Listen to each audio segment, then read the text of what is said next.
Like, I think probably a lot of my social anxiety that I've dealt with, I probably wouldn't have dealt with if I just believed that I was worthy to be a friend to somebody else, you know? Be present. Yeah.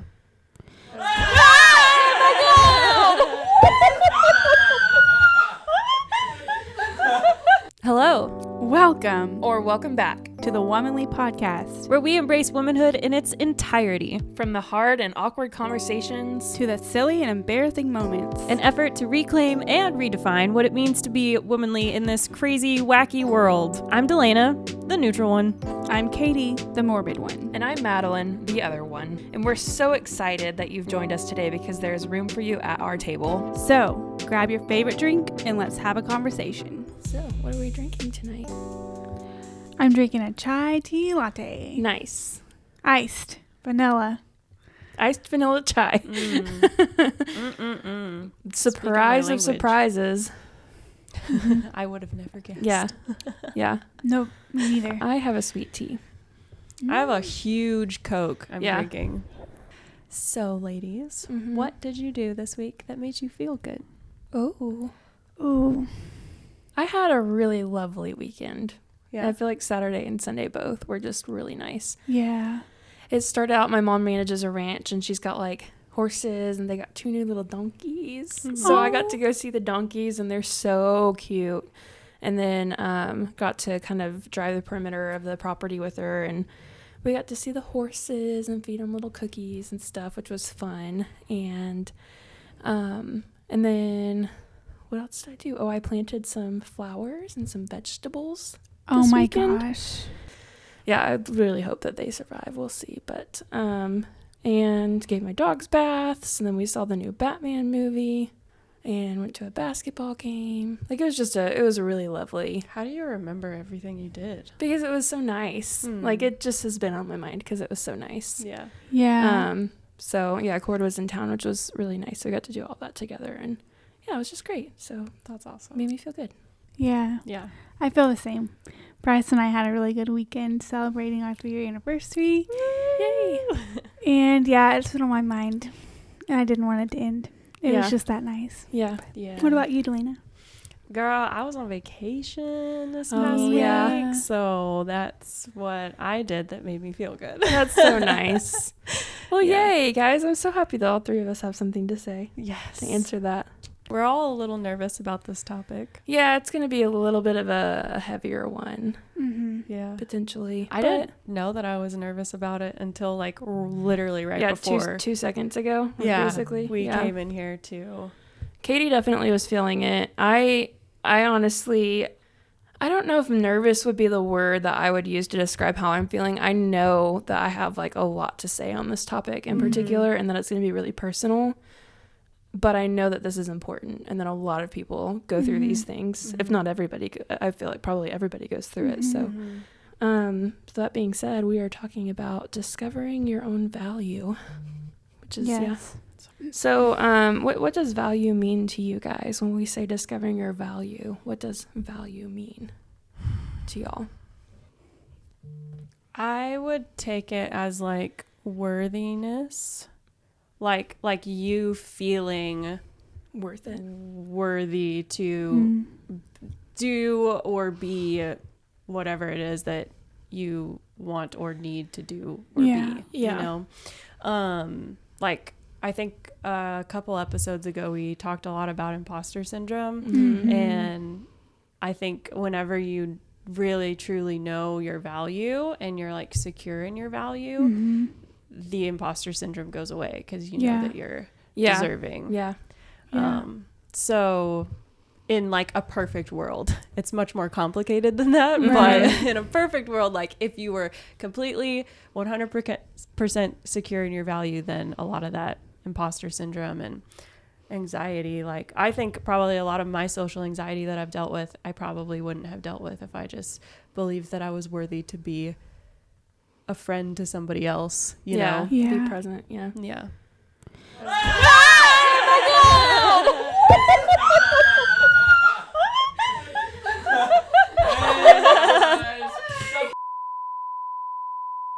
All right. Well, okay, so obviously y'all just heard like a crazy commotion, and it was because Delana and her husband are naughty and surprised us with a couple dear friends of ours. Yes. And tonight we have our very first guest host. Oh, so excited. So Caitlyn is here. She is married to Bradley, who has been like just a dear friend of ours for many, many years, and he was so kind to find himself a fantastic woman to marry. Yes. And bring her into our lives, and now we probably love her more than we do him. Just kidding. Yeah. But oh my gosh, I'm so excited that you're here. So thank you so much for joining us. And thank you, Yes. Delana, for doing this. But So excited. now we have to catch you up a little bit. Yes. So to begin, what is it that you're drinking tonight? I am drinking Bucky's hot chocolate. Ooh. I've never had Yummy. the hot chocolate from Bucky's. How is it? Well, the great thing about Bucky's is that they have all of the like added stuff. Ooh, So I don't yeah. even know if their hot chocolate sucks because I put so much stuff in here that it's amazing. Well, I'm glad that Nice. you're enjoying it. That's Yeah. That's what matters. That Yeah. is what matters. Okay, so We had a checkup question.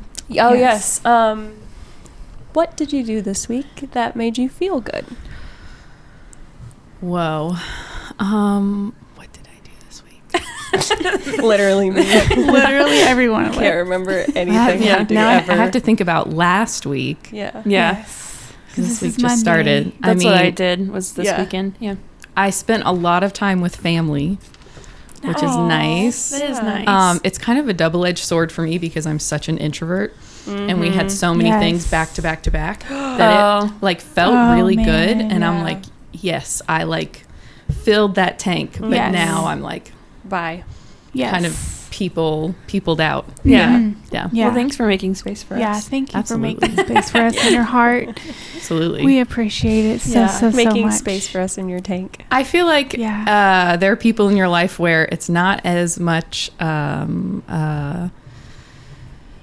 It's not so it's not, energy. yeah, it's not so consuming. energy taking to be Yeah. with, and Yeah. They give you more energy than they yeah, I take. feel like all of you ladies. That's how we That's feel about not- each other. Yeah. Yeah. And I know that's how we all feel about you. Yeah. So, Yes. And that's what we want. We want 100. this to be a space for others as well. Yes. That Yeah. we, even if you may not be feeling it, that you feel it more Mhm. with us. Yeah. yeah. Yeah.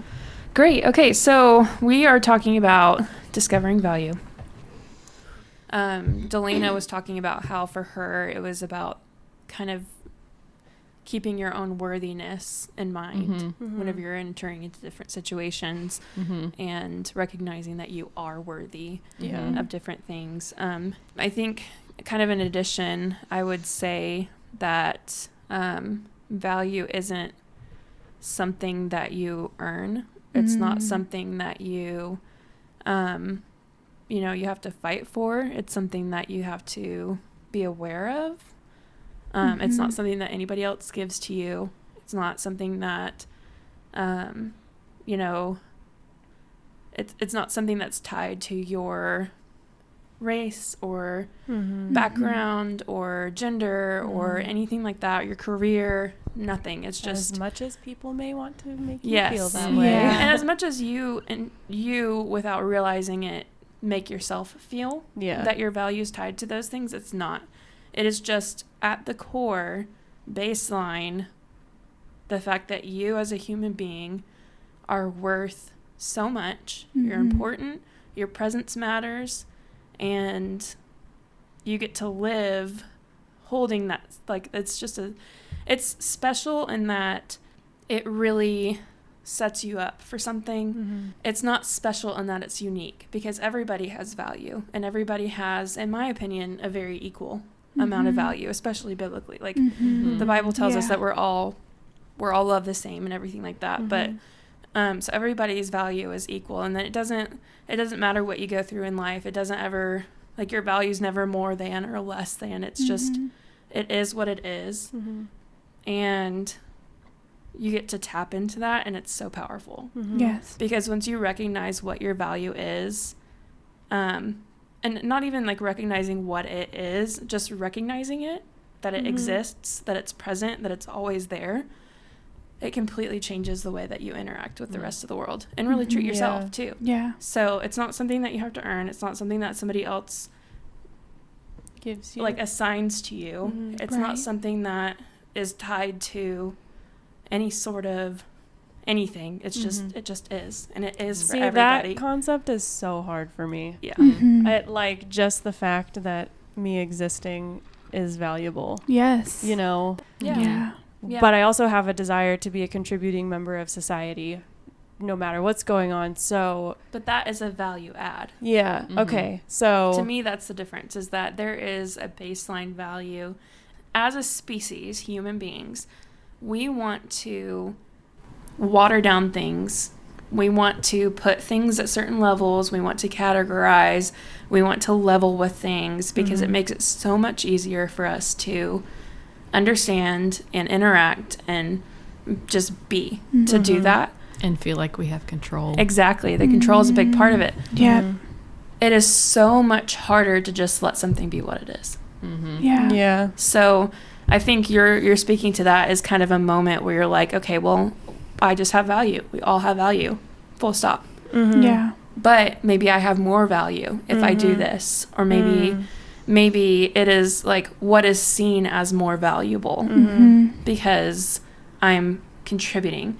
And it could be, it's not necessarily that it's something that, you know, this is something that the world sees as valuable. It's just like, I desperately have this desire to give and produce value for other people. And I think there's nothing wrong with that whatsoever. Yeah. But it is that tendency to just kind of try to throw extra on top of it, that value add. Yeah. But at the baseline, I mean, it's just there. Yeah. Like, you're not starting at a 0 and then you're adding 5 and 10 and 50 every time you do something good. And then every time you do something bad, you take away, 12 or whatever. No, we all start at the exact same place. And I think in individual relationships, maybe that value can change a little bit, but it has nothing to do with what you're doing. It has everything to do with how the person values you. But still, where you're at, everybody's the same, and that never changes. Yeah. So speaking to what you were saying about how you feel about your own value, I heard someone say recently, you can be compassionate to yourself and be kind to yourself without loving yourself. Because, you know, that's the whole movement now, is to love yourself. Yeah. That's actually pretty freaking hard because we know ourselves better than anybody else. We know all the weird thoughts that go through our head and all the things we've done in the past or are thinking about doing in the future, whatever. You mean it's not as easy as taking a bubble bath? No, it's not. That's actually not self-care. Maybe sometimes it is. Yeah. But I think in the same way, you can recognize that you have value without feeling the value. Yeah. You Yes. can acknowledge it as a reality without feeling it. Yeah. And I think that's, for me, it's like this older, smarter, wiser part of me is like, yeah, I know I have value and I know every human being has value. Yeah. But I don't think I actually believe that I have value. And maybe by doing the things that you feel like contribute to something helps you believe it a bit more. Yeah. Oh, totally. Yeah. I like growing up in the Christian community where it's like works-based faith and stuff like that. A lot of people would say, like, whether they were saying, you know, a relationship with God should not be works-based, you know, or they were saying that it should be. It didn't matter. That whole concept is totally what I believe about myself, just honestly, is that it's like the more I give, the more valuable I am, and thus I run myself into the ground. Well, there's a reason why in religion it's become so popular to think that works get you somewhere at all. Yeah. And it's because literally all of us think that's true. Yeah. Right. Well, And that's it's a the way you can society we live manipulate in. people. Yeah, exactly. So people who maybe narcissistically think they have all the value can convince other people, oh, well, you need to do this. Yes. Like me. Yeah. Or most of the time, not like me. I mean, look at the Pharisees in the Bible. They were the exact same way. What were they doing? Yeah. You know, so it's absolutely 100%. There's a attitude about that for sure. And it's hard to overcome that. It is. Yeah. I think it's going to be a lifelong battle for me. Oh, there was one thing that you said earlier about like how your value is not something that you should fight for. or like it's not something that you have to fight for or something. I think to like earn, you don't have to like fight to earn it or anything. Yeah. Oh, okay. That's what I meant. Yeah. Yeah. Because I was going to say, I think that the only time you need to fight for your value is if you are consistently around people that make you feel invaluable. You have to Yes. advocate for your value And advocate that's a good for word. yourself. Yeah. Yes. I'll talk about that because that's something I've had to learn to do. Yes. I'm not great at it, but Samesies. yeah. Well, do you have like a definition of value that you'd want to add on top of all of this? Okay, so as I'm sitting here thinking, because I haven't pre-thought about this. Yeah. Yeah. I just think about a speaker that I was listening to was talking about the true meaning of humility. What he was basically saying is that humility is not thinking that you're less than, it's knowing exactly who you are. Ooh, I like Because that. you can have like pride, Yeah. which is thinking you're more than you are. Yeah. Yeah. And then you can have, I don't know what the word would be for thinking you're less than you are. Which, in my Inferiority opinion- complex. Superiority, yeah. Yeah. In my opinion, that's just a different version of pride. Yes, Yes. it is. Yeah. Exactly. It's a different version of pride. Absolutely. So I would say value is just being able to recognize exactly who you are. Yes. Yeah. That's I love that. That's me great. too. Yeah, what a great thought. So, all of that being said, what's a time in your life that you've really struggled to see your own value? I would say from age 1 to 28. We're laughing, but yes, The nail on the head. fair. I will say, because I have definitely recognized my value more than what I used to know of my value. That's why getting older is so much fun. Oh yeah, Yeah. But I do remember a specific time in my life when it was really, really hard.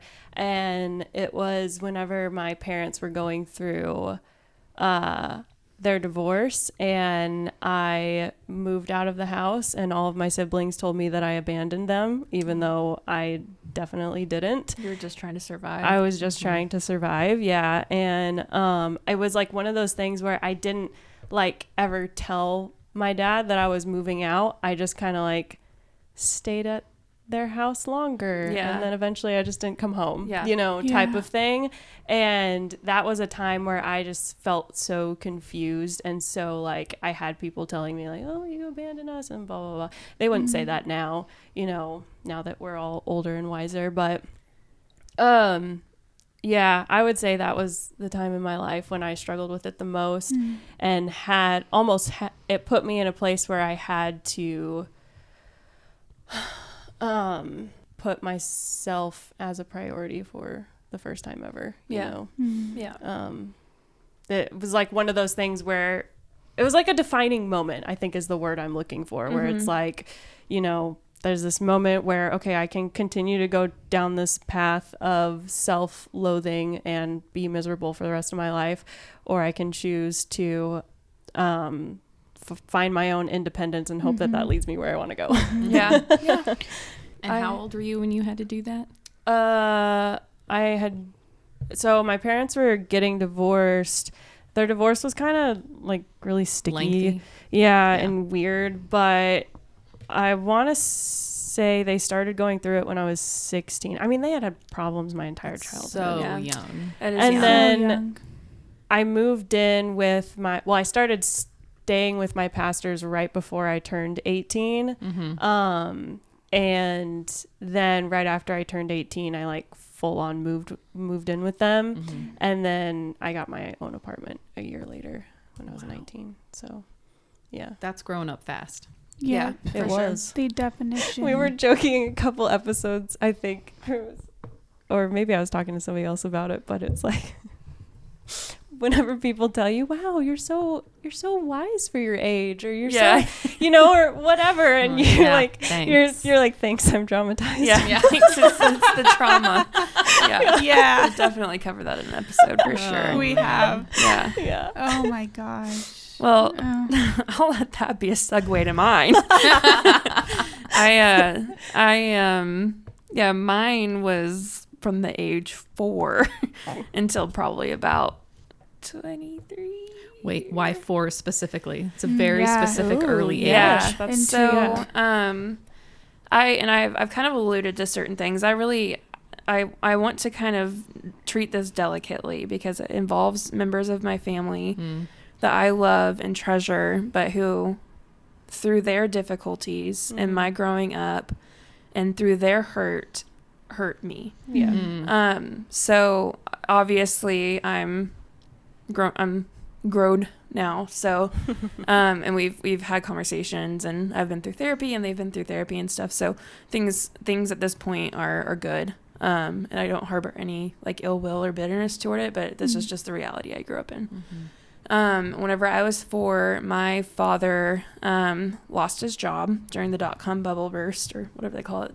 Bubble. Anyway. I think you're right. And my dad is very much the kind of guy who's like, he is a provider 100%. Like that is what his identity is.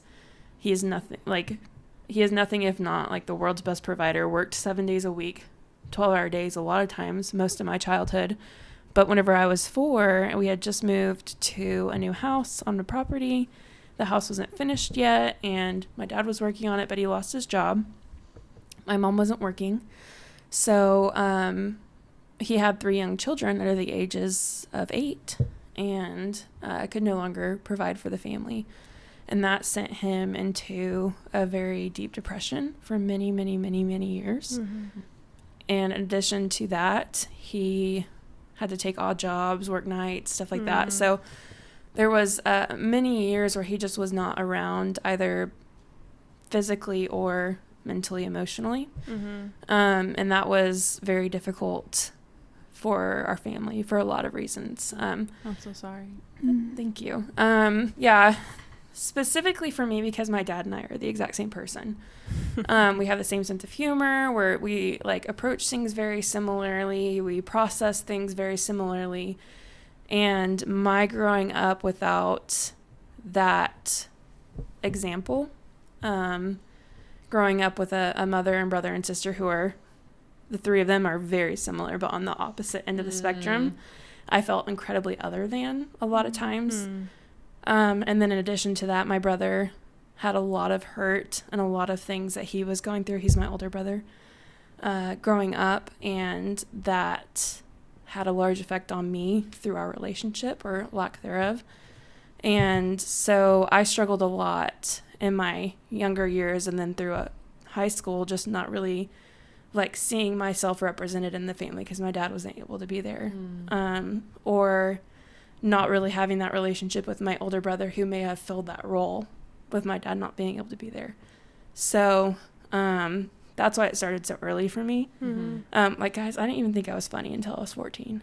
Like, I had literally, that's like the most pathetic thing I could say, but that's literally the truth. No, I can relate to that. I had no idea. Yeah. I didn't think I was funny until maybe 16. Yeah. Maybe. Wow. Yeah. Yeah, I struggled with that for a long time. My dad started coming back around. Like, he started getting better. Things started kind of, and I want to point out, my mom is like a freaking rock star through all of this. And my dad is too, because he, despite everything, he still worked super, super hard for our family to get us out of all of it. And everybody in my family, despite their struggles, have fought for years for themselves and for the family. So very, very grateful for that. Yeah, so Dad started coming around. I started kind of recognizing that, I was like, oh, hey, I kind of understand where I got this quality, or, he understands my sense of humor, or whatever. And we started being able to build that relationship that I might have been able to had then. So there's kind of a period of time in my high school years where I started recognizing my value a little bit more, but it was more like at that point you're a teenager, and your value is then understood based on how other people interact with you, which I think is true for everybody. Then I got stupid and started dating some not great guys. As and we that do kind when of, we're teenagers. That kind of dipped the value thing down a little bit more. And then I think I really, truly understood, and we'll talk about this, but I think I really, truly started to understand my value in 2019. So 3 years ago, 24, 25 years old. How's it been since then? Is it glorious? Hard. It's been hard. Yeah. It gets really confusing sometimes. It does, because, I mean, and we'll talk about all of that, but Yeah. it was just a long journey to get there, and maybe I got there earlier than a lot of people. Maybe I'm not even there yet, and I just think I am. But that's just kind of my quick little background of my having some struggles over the years to understand and why. For me, if I'm being quite honest, it's an ongoing journey. It comes and it goes with seasons, but I have lived most of my life wrestling with my inner critic, telling me I'm not good enough, telling me I'm not worthy enough, etc. But acknowledging that inner critic and not adding to its negative persuasion is what has really been most important and most difficult in my journey to see and know my self-worth and value. Definitely a difficult journey and a lifelong one for me so far. So I feel like you're talking about it being a lifelong struggle. I think all of us sitting at the table are women of faith, whatever that looks like for each of us individually. Yeah. But I think the idea is that we are going to struggle our whole lives. Yay. Yeah. Congratulations. But I don't think we'll fully realize our worth until we've arrived. I think that's whenever, like, and then of course at that point, it no longer matters, because I think the idea of value as a concept is bound to this world.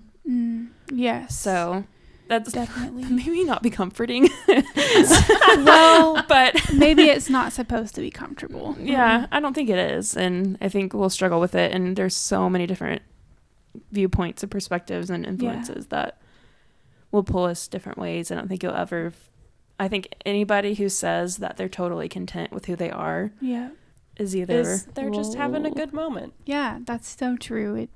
It is momentary. It is fleeting. Yeah.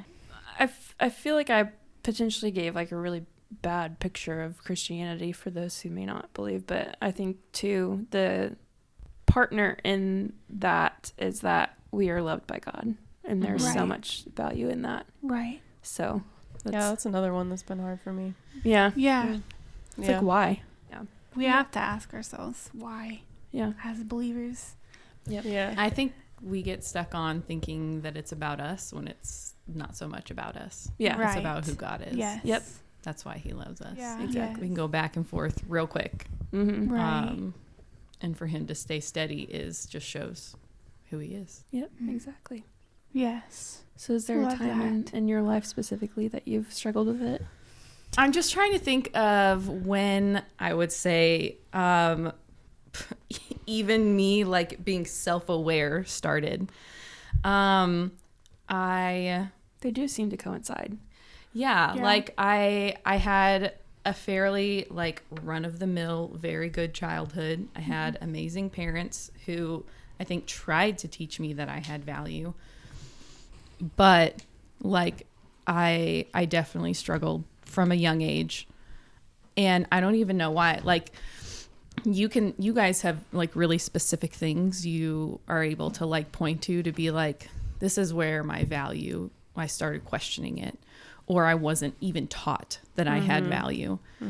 I was taught that I had value, but I still ended up questioning it at some point and being like, no, I kind of suck. I, of course, can point to becoming an adolescent and be like, well, yeah, that was really hard. I also had really like almost crippling anxiety from childhood for no reason.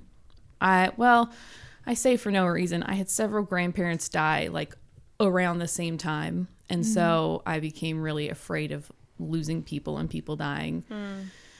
But I was also just before and after that, like even as a baby, my parents talk about me not wanting other people to hold me, even people that I knew and had trust with, like my grandparents who we like lived with sometimes. And then getting older, as a kid, I was always little and cute and blonde. And then I got a little bit older and I started to gain a little bit of weight. And my my parents never said anything like, oh, you need to lose weight. Like straightforward. No, but there were times when like my mom would look at what I was eating and she was like, I don't want you to eat that because it'll make you fat. And so that like Nice. that, I think that kind of implanted. And then there's just the whole of society that I have to thank as well. Yeah. So I can most remember having like body image issues and that disrupting my self-worth. I think like as a kid, I thought I was pretty pleasant. People liked me.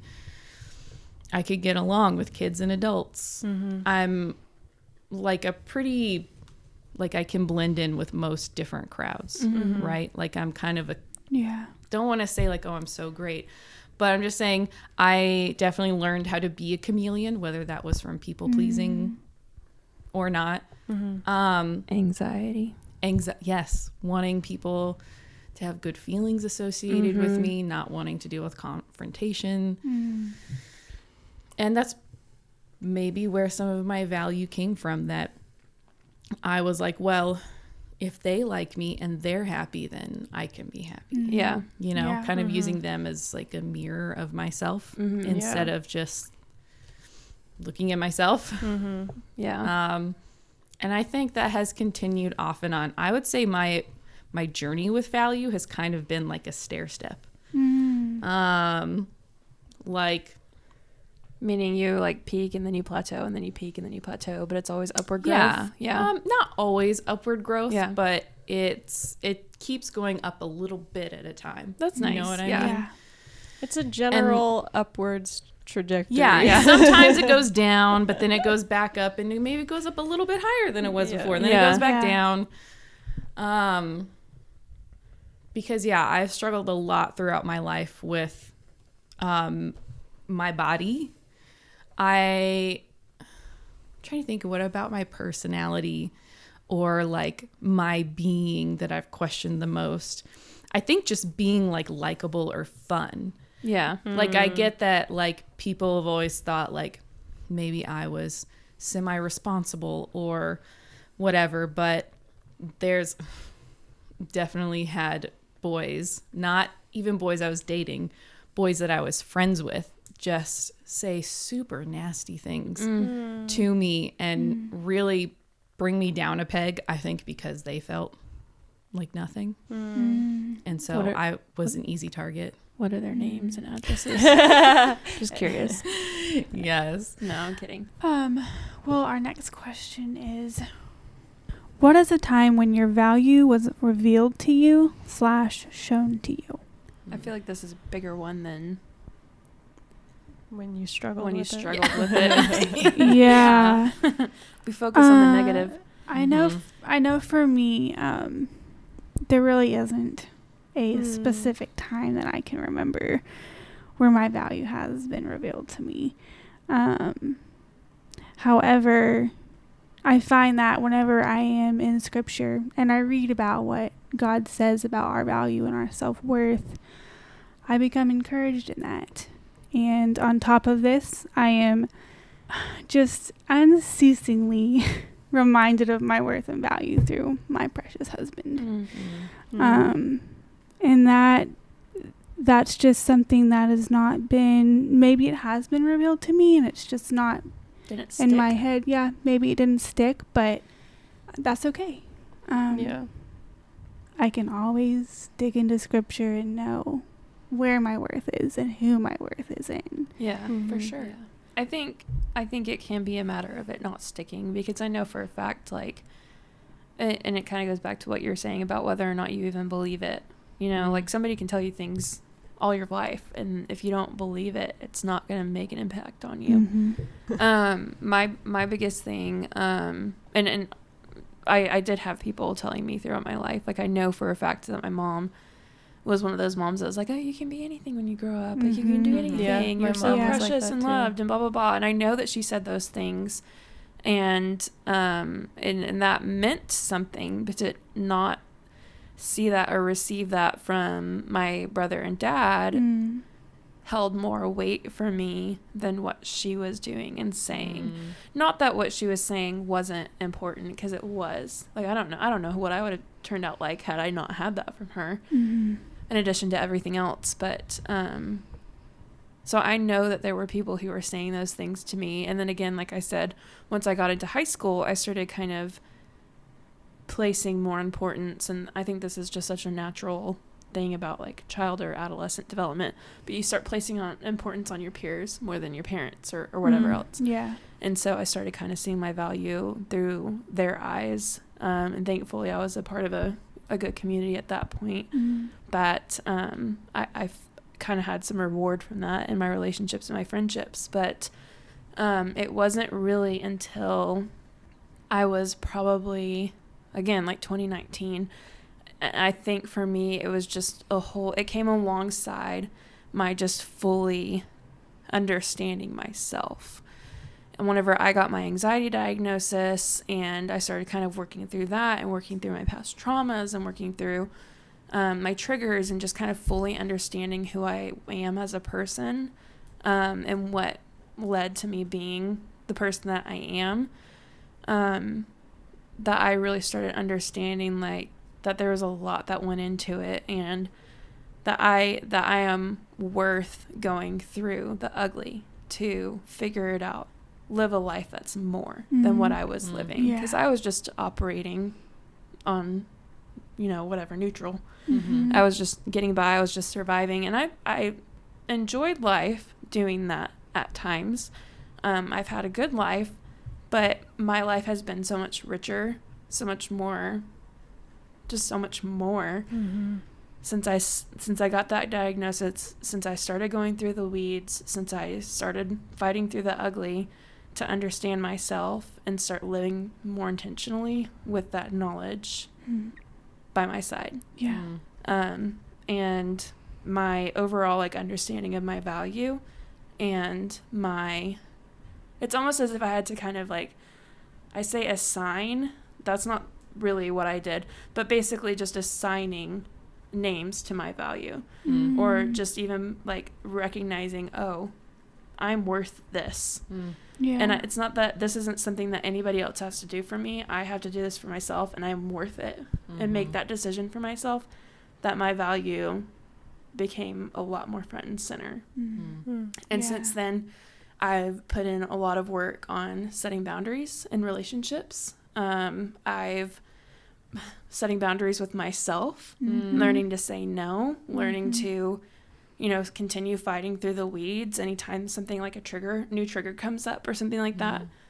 And so just recognizing in the process of just digging through the anxiety and my history with it, there's been so many moments where my value comes into decisions that I'm making and into hard moves that I'm making, because I'm worth it, and I recognize that I'm worth it, and I'm the only one that can do it for myself, and I'm going to do it for myself.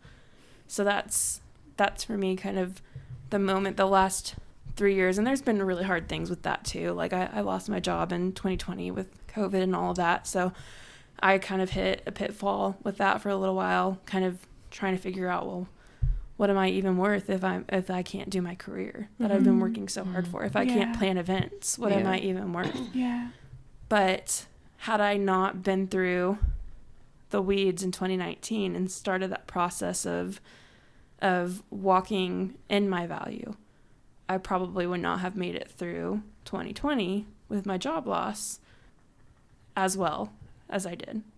Just because I've recognized that walking with your value, keeping it front and center, it's such a powerful thing. It changes so much, or at least in my experience, it changes so much about how you process things and you walk through things. So I thought of like 3 different specific moments for me. One of them was through my job, which I know probably sounds funny. And I just have to say this because people tell you like, don't get your value from your husband. And I'm like, boy, you make it real hard because you gassing me up all the time. Yeah. Like, how am I supposed to not rely on that? Yeah. Yeah. Good husbands. But Yeah. in my job, I every single job that I had, I got a promotion in. And I remember feeling so, every time I would do it, I'd be so confused. I was like, me? I'm like, I know how to work. I don't know how to deal with other people. Like, like I didn't have any of that naturally. And so it was so odd to me that I kept getting in these positions that were like managerial, or however you pronounce that. And then and especially whenever I got the job that I have now, because I'm just going to I was not qualified for it. It was one of those things where I was like, I knew just enough to like be able to fake it till I made it. You know what I'm saying? Yeah. But it was totally one of those things where I literally was like pretty much laughing whenever I was filling out the application, because I was like, I don't know why I'm doing this, like there's no way. And it all worked out really great. Yeah. And so especially once I got the job that I have now, it finally dawned on me that I was like, there is obviously something that people see in me that I'm not seeing. Yep. And I actually started to learn, and this sounds like opposite from like, don't get your value from other people, but it's like a different angle of that, in that I'm not getting my value from them, but I am trusting that they have a different perspective than I have, and I'm this close to it, and well, sometimes people can show you your value. Yeah. It's not that you're getting it from them or that they're giving it to you. It's that They're revealing it to you. They're revealing it, or they're helping you discover it. Yeah. I think, and I don't even think that I've fully discovered it.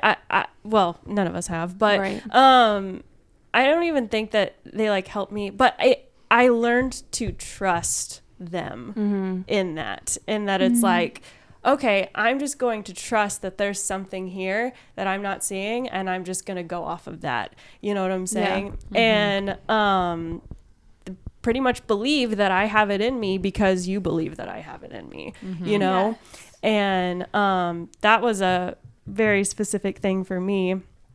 And another one was whenever I cut my dad out of my life. That was that was another one of those things where it wasn't like this dramatic moment where I was like, I'm done with you, and flipped him off and stormed out of the house, Do you ever wish you had done it that way? Ooh. I had a lot of dreams about that kind of stuff. It would have felt really good. But...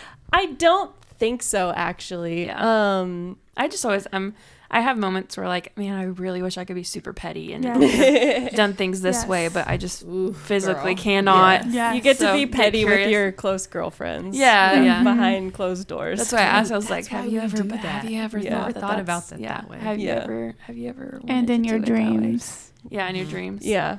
I mean, me and one of my other friends, her and I went through a whole situation together that was hurtful to both of us, and we would, whenever we were going through that situation, we just knew like every once in a while we were like, okay, I just got to be petty for a second, like got to be honest. It's like get it out, just I've had those conversations recently as well. But no, I don't think I ever like really felt that I had like a strong desire to have one of those moments. I do wonder if I should have sat down and had a conversation with him and just told him why. Yeah. But the older I get, the less that feels necessary, because the longer he doesn't reach out, the more I know he hasn't changed. You know what I'm saying? So, yeah. And then another one was that situation that I actually just mentioned, was whenever I had a friend that was super hurtful to me and especially somebody that I loved. And that was really a defining moment for me, because that was the first time that I didn't let a friend bulldoze me. Yeah. every other time it would either be like swallowing it. Thank you. Yeah. Small clap. Every other time it would either be like swallowing it and just like kind of being like, okay, not saying anything and just continuing, letting the relationship continue, or kind of, you know, just silently falling off and falling into the background and all of it. But I actively like fought for what I felt, how I felt I should be treated and my friends should have been treated in that situation. And that was really, really powerful to me. And I'm going to be honest, that was like a switch that I now cannot turn off. Yeah. Yeah.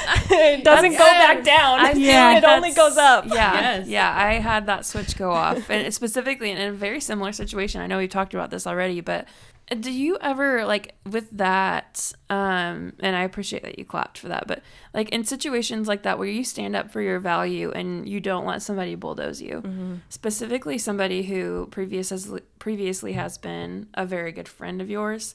I've had to do that a number of times, and I have had people question my ability to maintain relationships after the fact, and I'm like, hold on a second, The people that you had the problem with, or other people around the problem? And I'm like, that's okay, people not being able to deal with confrontation or boundaries. They just don't understand the full situation. But it's like, hold on a second, like I feel really good and solid about what I did in that moment, standing up for myself, standing up for others. But not everybody's gonna see that or honor that the same way. Well, what about you, Caitlyn? So one time I can think of is definitely when I lived in Asia. My parents and I moved to Asia when I was 13, 14. That's such like a formative like time in your life. That's when vulnerable. A lot of times you start questioning your value or becoming aware that like you're a human that's going to grow into an adult and contribute to society. And people, you're like, oh, people are noticing me People now. are looking at me. People are talking to me. People think I can do things. Yes. Good things and bad things. Yes. And I just ended up with such an amazing community there that I think I felt very valued by others and was likewise shown my value through being able to like handle the things that we were doing and also just being well supported by like my family and feeling like because there's especially for people at that age having such a huge upheaval in your life. A lot of people either soar or sink. There's like almost no middle ground. And I saw some of my friends there sink, and it was really sad, and I was really glad that I wasn't going through that so much. Just feeling like an adult, feeling like I can do cool things, I can have an amazing life if I want to. You know? It is a choice. Yes. It is a choice. Yes, absolutely. So there was that. And then, well, I just want to say that, like you were saying when you were talking about seeing your value, that you're like, oh, I shouldn't see my value or get my value from others. But I think when you are in like a healthy, even somewhat healthy community, that's what you're supposed to do for each other. Is call out the things you see in each other that are great, or so like help each other see their value, their own value. And not like that's your job, right? It's not your job to make other people see your value. Only you can do that for yourself. But just being well supported, being around people even who do see their value and are good, a good example of what that can look like to value yourself, to set boundaries, to all of that stuff. And then I think being with Brad has shown me a lot of my value too. Yes. Because he knows me better than anyone else. And I tend to, I don't know if you guys care about this. I'm an Enneagram 6. which is a loyalist. We had an episode Yes. on that. Yeah. I'm not an expert in the Enneagram by any means. We're not either. Caitlyn and I are both 6s. Yes. I'm a 5. I don't know 6. anything about 6s. 6s. So we're the main thing that really stuck with me, which this is not the only thing about 6s, was that we're extremely loyal to the people that we love or are close to. But at the same time, we have like extreme trust issues, and the person we trust, at least for me, the person I trust the least is myself. Yep. So it's been really Yeah, hard for me interesting. to rely on myself for my value, because I'm always second guessing. Oh, maybe I just think that because I'm a bad person. That is a great Wow. example. Yeah. Yeah. I'm the So- opposite. I'm like, I have a hard time trusting anyone, literally anyone. Yeah. I know that I have like this deep seated belief in me, and I'm not saying it's a good thing. But I definitely have this deep seated belief in me from trauma that, I'm like, oh, I can't rely on anybody. The only person I can trust is myself. Yeah. Feeling Yeah. like you have to be an island. Wow. Yeah. Well, no, I was going to say, I'm glad that this topic got brought up, because something that I have learned recently, I'm 31. Something I've learned recently is how important positive self-talk is. Something that I have just like seen as I've looked for parents that I want to like learn from, is how they teach their kids to have positive self-talk from a young age. Yeah. And I'm like, my Yes. mind was like blown. Like Yeah. that was never even a conversation. I was Yeah. never taught that. Like, hey, what you say to yourself actually really impacts how your brain works. Yeah. Yes. Like your brain listens to the things you tell yourself.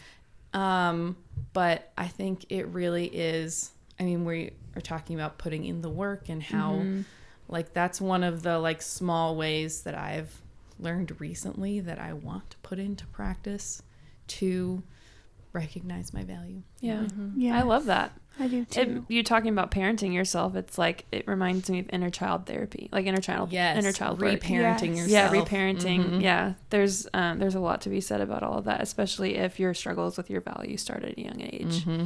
So, and I think for a lot of people, it does. I don't think you live a good life understanding your value until you're 30, and then all of a sudden you lose it for some reason. Yeah. Yeah. I think you can go through something that's really hard, and you'll have, a really deep spot because of it. But I think this is something that we all, at different points or whatever, it starts young. I had one more time that I thought of that I feel like I recognize my value was, it sounds counterintuitive, but when my mom passed away, she had terrible disease that we didn't know what it was, then suddenly got breast cancer, and then died within like a year. Jeez. And I was just thinking that, like, going through that with my family, it was simultaneously the absolute worst time in my life. But I don't know, so many beautiful things happened at the same time too. I think thinking about death is important when you're talking about like value and existing and importance, because it's not permanent. Like this whole life where we get to see our value and we get to do something with it, with ourselves, and support each other. It's not permanent. And also just going through that experience and coming out of something that I thought would kill me, and I'm actually okay and happy, is like really affirming. Yeah. That like I am strong, and that God will take care of me, and that I have people around me who love me and that value me because I am just me. And seeing the way people loved my mom and knowing all of her flaws, and she was an incredible lady, but just seeing the way people really came together for her and for our family, just like without question. That's Wow. beautiful. Yeah. Feels kind of mean to like move forward. No. I know. Hey, It's like we should Let's just end it just there. sit in that. I'm just going to tell you guys, I'm a very death positive person. I am too. I enjoy talking about death, Yeah. so it's not weird for us to just like move on and start cracking jokes. Okay, perfect. Well, Knock, knock. Who's there? Kidding, I Not don't your know. mom. Yeah. Let's face it, only I could go there. yeah, I was gonna say. Oh my god. Oh my gosh. That was She so would have good. loved that. You had that one ready. She would have loved that. I love that. So, what does it mean for you to live with your value in mind, like all the time now? Every Like day, bro. keeping Every it, day. like Every day. how do you keep your value or try to keep your value at like the forefront of your mind and not letting it like slip back into Yeah. self-loathing and Yeah. I don't know. yeah, right? Great question, Delina. Good question. No, I think for me it looks like giving myself the space and time to honor my boundaries, honor my limitations, honor my my desires and my goals. I am one of those people that like I will go at 250% until I literally cannot anymore. And it may take weeks, it may take months, but I will go at 250%. And a lot of times it's just doing what other people expect of me, doing what just what is in routine. Just recognizing that that's something that I do that really runs me down and puts me in a bad spot. And it not only runs me down and puts me in a bad spot, but it also impacts the people around me because I'm no longer able to not provide, but just be a good partner, a good sister, a good daughter, a good friend. Whenever I'm constantly putting myself in those situations, and it hurts me most of all because I'm no longer able to take care of myself. Yeah. And for me, the daily thing that I do is just recognizing that I have a tendency to do that. It's actively learning about my limitations, my triggers, my trauma, my whatever else, but also learning about my strengths and learning about my gifts and my like hobbies and stuff like that, and just recognizing that there's so much that goes into being a person. There's so many different levels to it and so many different sides to it, and giving myself the space and giving myself the time to fully explore that and live in that and make my decisions purposefully with all of that in mind. That to me is kind of like how I and it's just like not really putting myself first, because everybody puts themselves first at the end of the day. We just always do. It's knowing that I put myself first naturally, but doing it in a more informed, productive, positive, encouraging way instead of running myself down or whatever else. Yeah. I don't know that I'm fully explaining that the way I want to, but it's just like recognizing that I have limitations and I have things that I need to work on. But that, again, I've recognized that I am worth it. I am worth putting in that work and constantly going back to that decision that I'm worth it. Whether or not I fully understand what that looks like or whether or not I fully believe it. That's a decision that I made a few years back. It's a decision I've had to remake, and a decision that I make maybe once a day, maybe multiple times a day. But going back to that decision at the end of the day, whether I believe it's a good decision or not in that moment, and saying, you know what, I decided at one point I was worth it. I'm going to continue to be worth it for myself. Yeah. And Wow. residually the people around me too. So for me, that's what that looks like. Mine is like one of the biggest things that came to mind is that I have, like I said, the switch turned on and it can't turn off. And so one of the things that actually helps me maintain the little bit of belief that I have that I am valuable is I used to be such a shy, timid. I was the shy one growing up.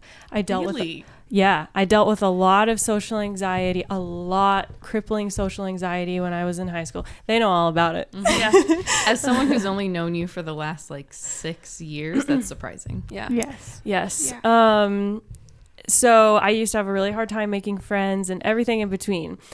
Now, once I started to like discover my value, one of the things that is an active practice for me is that I always make sure if I feel strongly about something or I feel like something is important, that somebody else needs to pay attention to or look at or just hear me, I always make sure that I am heard. Yeah. Like I always, if you don't hear me today, you'll hear me tomorrow, because in marriage, in the workplace, everything in between, like that is actually an active practice where I had to tell myself, like, because I used to battle in my mind because of anxiety to be like, should I say it? Well, what if they have this response? What if they think? What if it's a stupid question? What if it's a stupid idea? What if it's this? What if it's that? What if it's not a big deal? And I'm making it a big deal. And now I just like, I actively stop myself whenever I start going in those circles.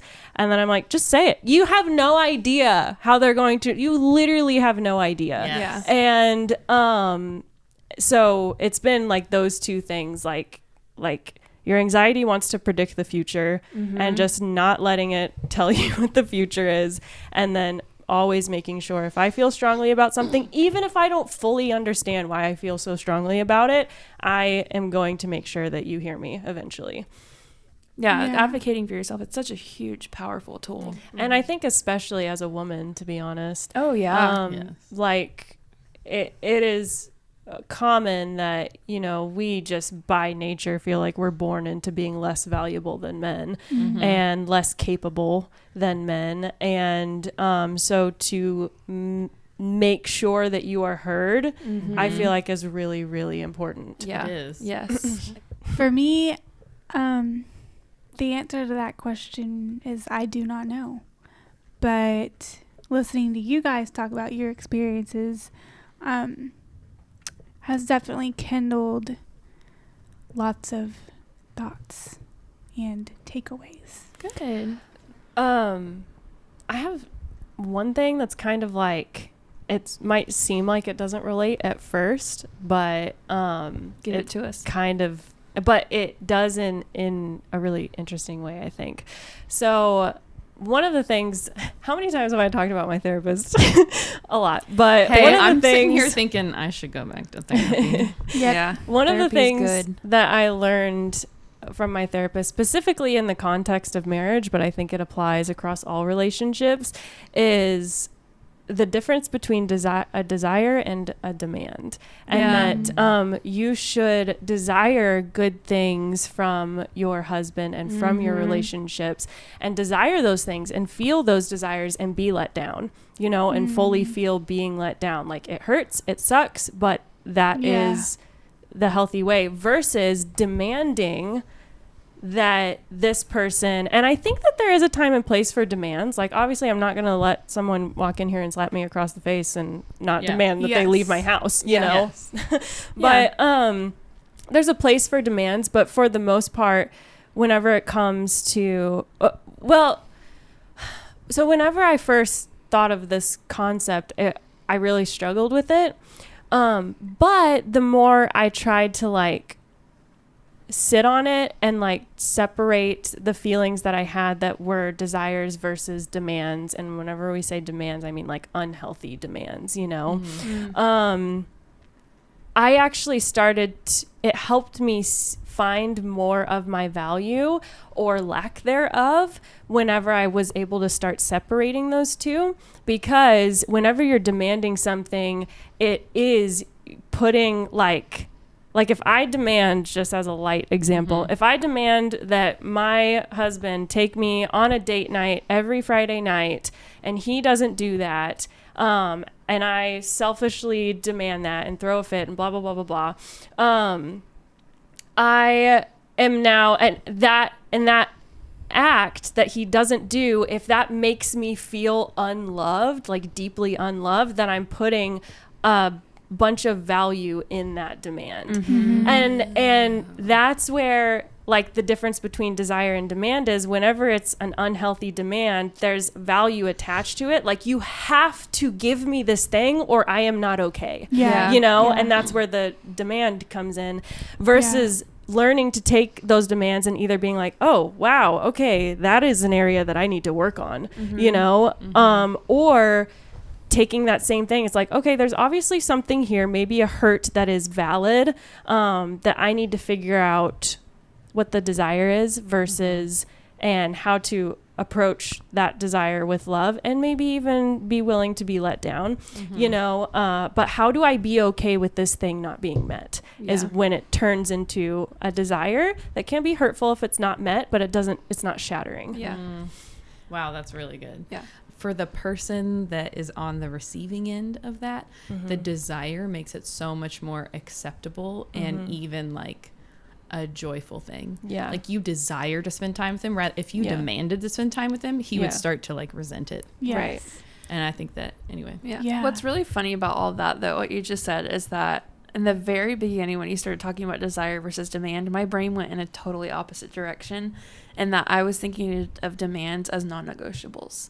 And that, like, there's, whenever you're understanding your value, that you have certain non-negotiables that you will not stand to let other people cross. And it's not like, you went in the direction of like, you have demands that are unreasonable. Yeah. To me, it was like, I have a demand that, you know, my boundaries, like I have certain boundaries that I don't think are unreasonable because, you know, I've had to put them in place in order to stay as mostly sane human being.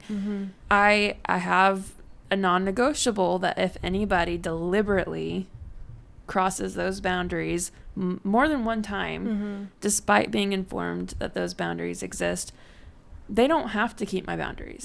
People won't owe you that. However, I get to make the decision of whether or not I'm going to allow them to continue doing that.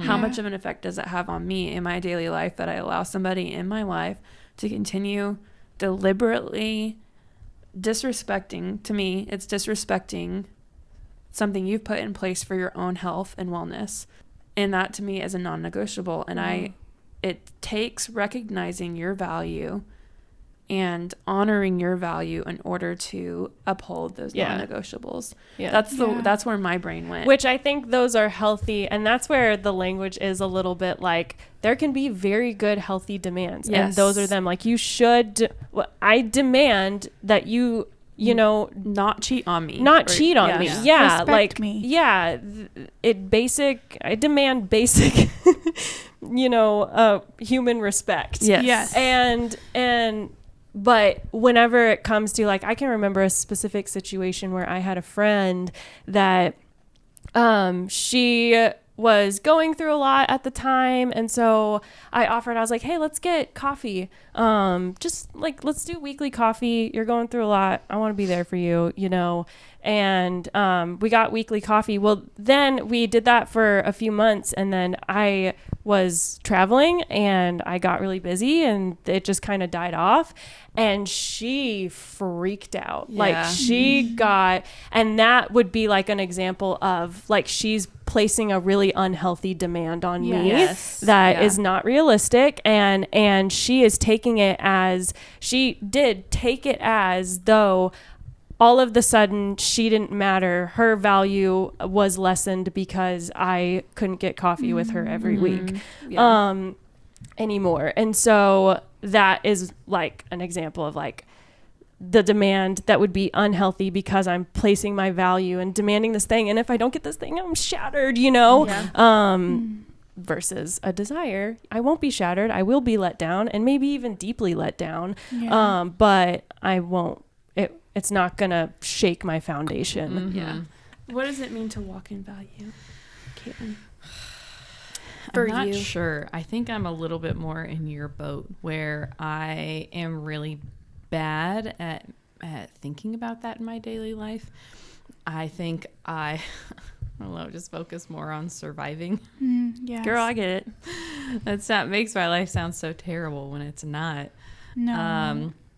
But We are all just doing our very best to survive. At the Yeah. end of the day. Exactly. Yeah. And I think, I don't know, I think just learning the little things that I can to be kind to myself, having positive self-talk. Yeah. What would your advice be for those who might be struggling with their self-worth right now? My advice would be to give it time. Yeah.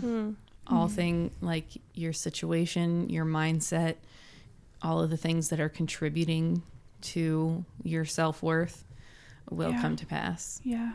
And I think in that time you can be working on it in whatever way you have the resources to do, but also just being patient with yourself and not accepting the viral rhetoric of you have to love yourself, or Yeah. that like that has become like, if you're not loving yourself, you're also failing, which is the exact opposite of the intended message, right? So being okay with being like, you know what? so hard to love myself. Yes. Why can't I just love myself? It's because I'm a failure. Yeah. I heard someone else much smarter on the internet once say, whenever you're trying to make a change, you need to repeat to yourself, kind, gentle, slow. Every change that really sticks happens when it's kind, gentle, and slow. Yes. I love that. That's what I I'd do say. too. love That's that. true. I do love that a lot. I would say one of the biggest things that can just like, if you're starting on this journey, I would say you probably need to surround yourself with different people. Yes. Because I really feel like that is usually the first step, is just like, okay, if the people that I'm around always put me down or make me feel small or make me feel off, maybe you can't put your finger on it, you know, Yeah. maybe seek out some other people. Yeah. Yes. Seek out people who will advocate for you, Yeah. That's a huge. And champion you. when you don't feel good about yourself, you tend to surround yourself and attract people who don't feel good Meet about that. themselves. Yeah. Yeah. There is something huge to be said for surrounding yourself with people who act and uphold things that you want to act like and uphold. And I'll say that it usually kind of feels like imposter syndrome whenever you're like, there's like these people that maybe you admire. You're like, oh, I love the way that they carry themselves, but I could never hang out with them, you know? Yeah. Do it. Just do them. it. Just Yeah. ask. Who don't let said your that you couldn't hang out with them. Yeah, Who said exactly. that? Yeah, your anxiety said that. Yeah. So I think that it's really like, at first you have to make it a really intentional choice of like, that person looks like they're living the way that they feel the way that I want to feel, you know? So I would go after those people, and it's usually pretty uncomfortable at the beginning. Yeah. Because you're used to the people that maybe feel the same way, like they either talk about themselves the same way that you talk about yourself, or they talk to you the same way that you talk to yourself. Yeah. And so that's why it's so uncomfortable, is because you're gonna enter into maybe a relationship or a friendship with someone that you're gonna be like, what the heck is this? Like, I don't even know how to act because they're treating me so differently in a good way, you know? I'm preaching to myself right now. I would just encourage you to be reminded of what God has to say about your value. Forgive yourself often. Give attention to your dreams and ignore that voice telling you your efforts are wasted, and to give it up.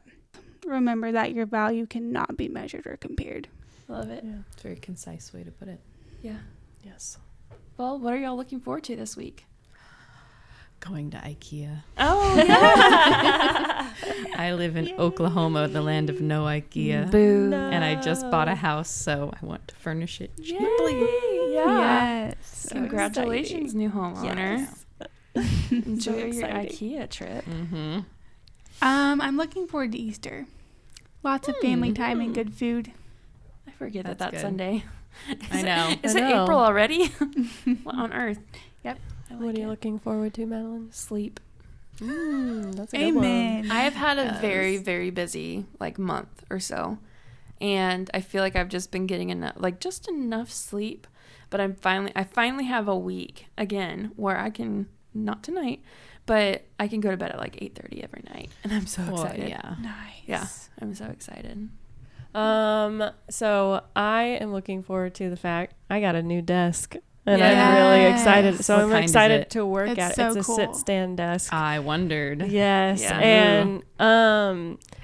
And I decided that whenever I came back from vacation, I was going to try a new work schedule because I always get into work and I get really busy with the busy work and not necessarily the things that absolutely need to get done. Or the things that I just know I need to work on that don't feel urgent because you get busy responding to emails and messages and Right. your team needs you, your clients need you, you know, all the stuff. So I decided, and the only reason I'm sharing this is because I haven't shared the name of the podcast with any of them, and I don't want them to know my work schedule because then they'll try to hit me up. Yeah. But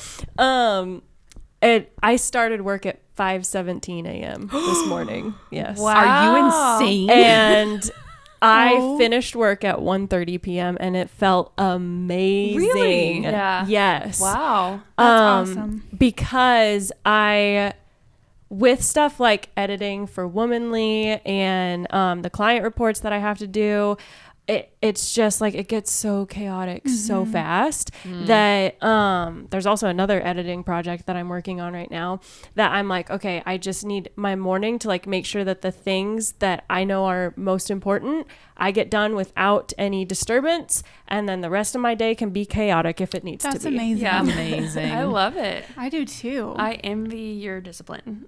Yeah. Well, it's only been one day so far, so No, I envy your discipline because you'll keep up with it and you'll love your life. yeah. As good as I feel today, I'm like, I don't know how I could go back, you know? Yeah. And I never thought I would be a morning person, but if you are like getting the stuff done that's important to you, or is just that stuff that's weighing on you and you're doing it without disturbance, Yes. dude, it feels You know so what? good. Yeah. Morning person, night It's person. addicting. You are exactly the person that you let yourself be.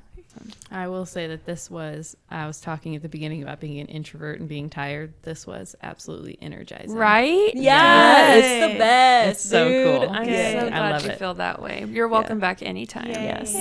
Yes. Yes. Thanks so much, Caitlyn. Thank you for coming. Thank y'all for listening. Thanks for having me. Bye. Bye. Bye-bye. Thanks so much for hanging out with us again for this week's episode of the Womanly Podcast. Be sure to follow us on all of our social media to hang out with us in between episodes and see pieces of our conversations that we don't get to include in these episodes, plus all of our bloopery humanness. We're on Instagram at Womanly Pod and TikTok, YouTube, and Twitter at Womanly Podcast. We hope to hang out with you more there. Have a super womanly week.